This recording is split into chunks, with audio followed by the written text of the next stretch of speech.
Hi, my name is Adika. I am going to talk about the definition of ethics, subjective relativism, and cultural relativism. Let's see the definition first. Let's first define the terms. A society is an association of people organized under a system of rules designed to advance the good of its members over time. Cooperation among individuals helps promote the common good. Next is morality. Morality is defined as the rules of conduct owned by every society to describe what people should and should not do in various situations. The third one is ethics. Ethics is the philosophical study of morality or a rational examination into moral beliefs and behavior of the people.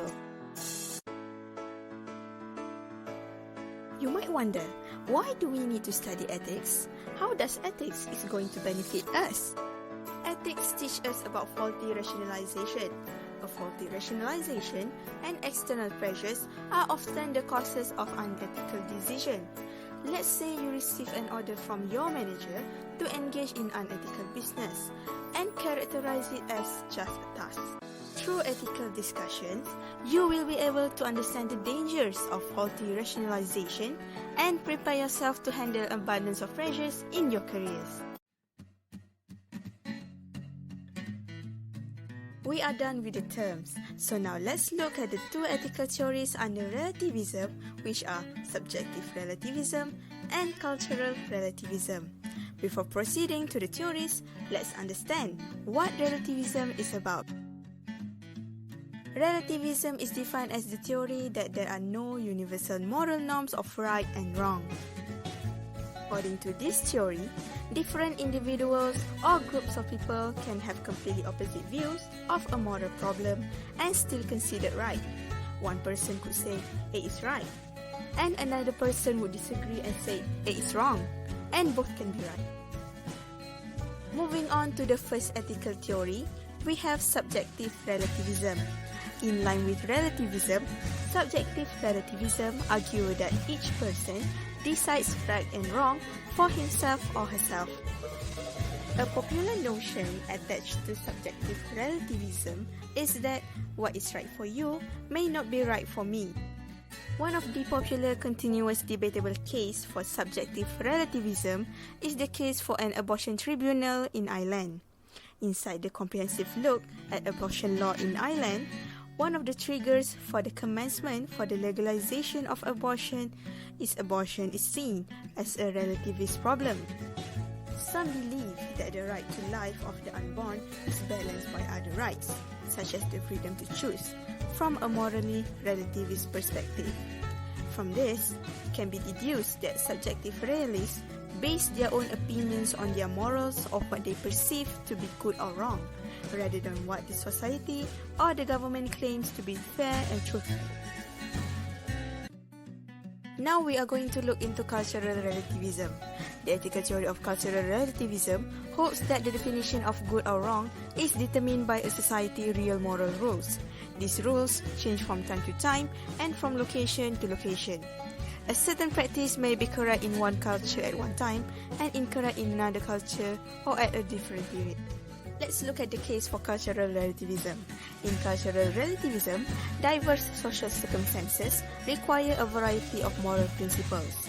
It is impractical to expect the same set of moral rules to work for all human cultures in all parts of the world at all times. People must adjust their minds about what is and is not acceptable behavior, or there will be no peace. We are done with subjective and cultural relativism. Let's look at other ethical theories. Stealing is wrong. Divine commentary of ethics make ethics depend entirely on what God wills, on God's voluntary choice. Something is good because God. In response, divine commentaries have argued that they can still make sense of God's goodness by pointing out that He possesses traits which are good as distinguished from being morally obligatory. For example, God may be disposed to love human beings, treat them with compassion, and deal with them. And for the case against divine commentary, first, Different holy book disagree society is multicultural, secular. Second, some modern moral problem not addresses in scripture. Third, based on obedience, not reason. And the last one, not a workable ethical theory. I must buy a lot of food before the lockdown started. Otherwise I will starve. Sorry, miss. Please be considerate of other buyer. Mall will not be closed during the lockdown. You can come and buy it again. Ethical egoism is all about what we ought to do and how we ought to act. Ethical egoism is divided by two, which is universal egoism and individual egoism. Ethical egoism claims that we morally perform some action if and only if those actions can maximize our self-interest or give us benefits. However, ethical egoism is not only specific for actions, but it is also for rules and character traits. Basically, ethical egoism is an obligation for us to pursue solely on what our self-interest wants.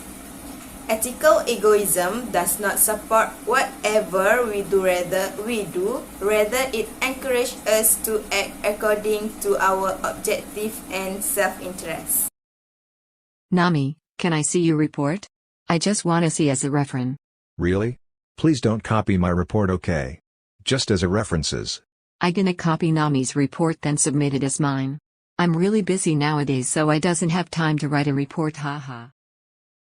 Kantian ethics are deontological, revolving entirely around duty rather than emotions or end goals. All actions are performed in accordance with some underlying maxim or principle, which are vastly different from each other.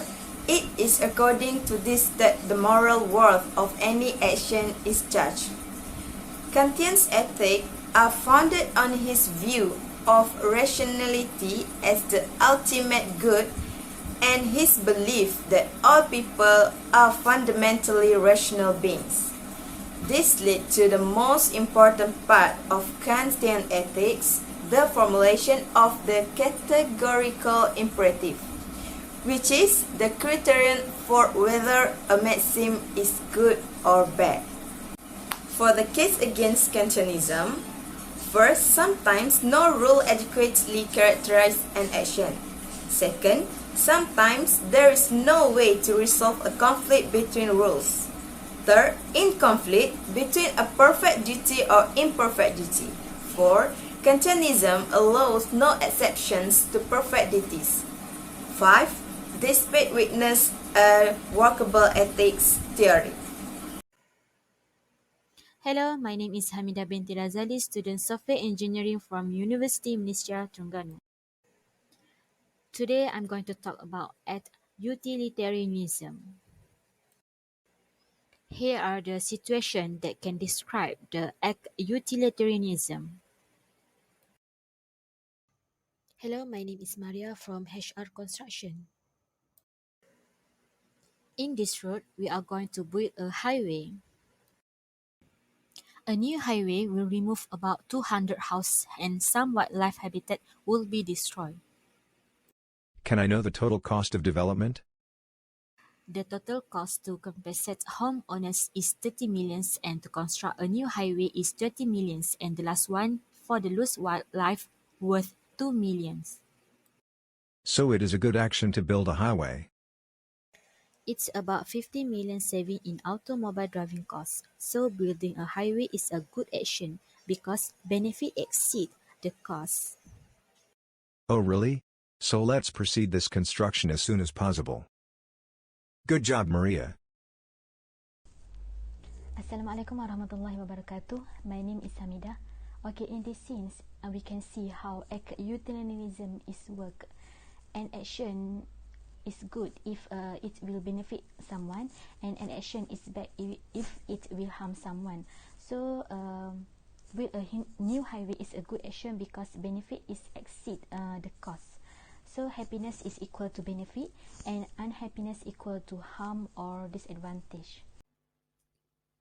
Hello, my name is Hamida. For this video, I'm going to describe the scenario that related to the rules utilitarianism.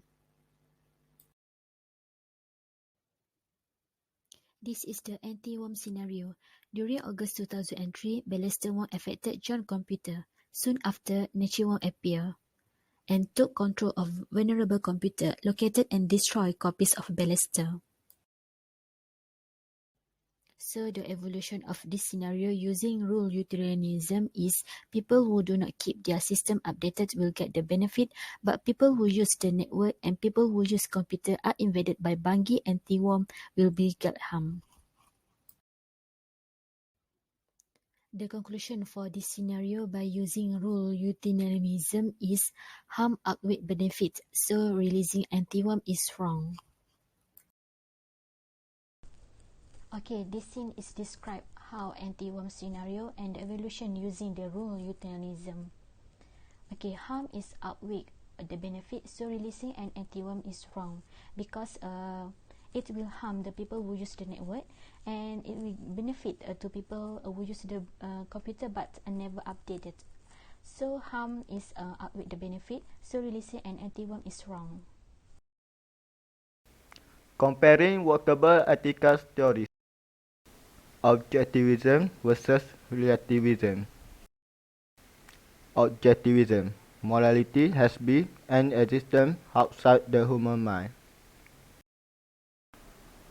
Relativism. Morality is a human invention. Kantianism, utilitarianism, and social contract theory example of objectivism. Next, morality of breaking the law. Most American states do not have law prohibiting texting while driving. But drivers are still morally responsible for traffic accidents they cause because they are distracted by texting.